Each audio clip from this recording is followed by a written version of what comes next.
ఇక ఈ రోజు నాగర్ కర్నూలు జిల్లా ప్రధాన వార్తలు చూసినట్టయితే 2 ఏళ్ల కాంగ్రెస్ పరిపాలన చూసిన తర్వాత కాంగ్రెస్ నాయకులు కార్యకర్తలే విసిగి వేసారి తిరిగి బీఆర్ఎస్ పార్టీలో చేరుతున్నారని మాజీ ఎమ్మెల్యే మర్రి జనార్దన్ రెడ్డి అన్నారు.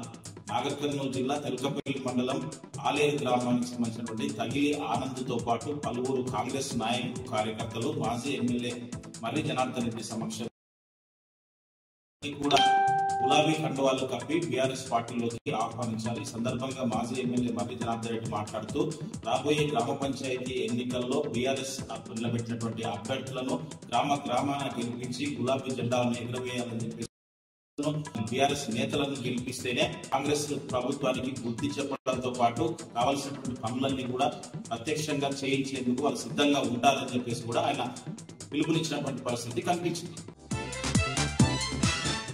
మరొక వార్త చూసినట్లయితే నాగర్ కర్నూలు జిల్లా కేంద్రంలోని కలెక్టరేట్ లోని సమావేశ మందిరంలో ఈ రోజు నాగర్ కర్నూలు జిల్లా కలెక్టర్ బదావత్ సంతోష్ ఆధ్వర్యంలో మొదటి విడత గ్రామ పంచాయతీ ఎన్నికలకు సంబంధించినటువంటి అధికారులు సిబ్బందికి కూడా శిక్షణ ఇచ్చినటువంటి పరిస్థితి కనిపించింది.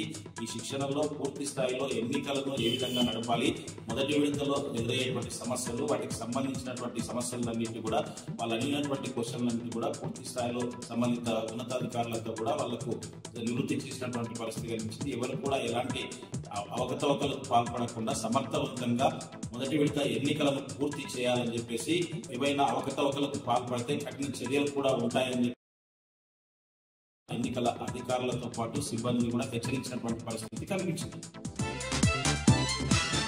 మరొక వార్త చూసినట్టయితే నాగర్ కర్నూలు జిల్లా కేంద్ర సమీపంలో ఉన్నటువంటి జిల్లా రవాణా శాఖ కార్యాలయాన్ని జిల్లా కలెక్టర్ బదావత్ సంతోష్ ఆకస్మిక తనిఖీ చేశారు. రవాణా శాఖ కార్యాలయానికి సంబంధించినటువంటి సిబ్బంది హాజరు విధానాన్ని, వాళ్ళ విధులు ఏ విధంగా నిర్వహిస్తున్నారు, ప్రజలకు ఎట్లా సేవలు చేస్తున్నారు, రాబోయే రోజుల్లో విధులు ఎట్లా నిర్వహించాలి, వారికి ప్రజలకు ఎట్లా సేవలు అందుబాటులో ఉంచాలనే దానిపైన కూడా పూర్తి స్థాయిలో అవుతుందని సమీక్ష కూడా కలెక్టర్ నిర్వహించినటువంటి పరిస్థితి కనిపించింది.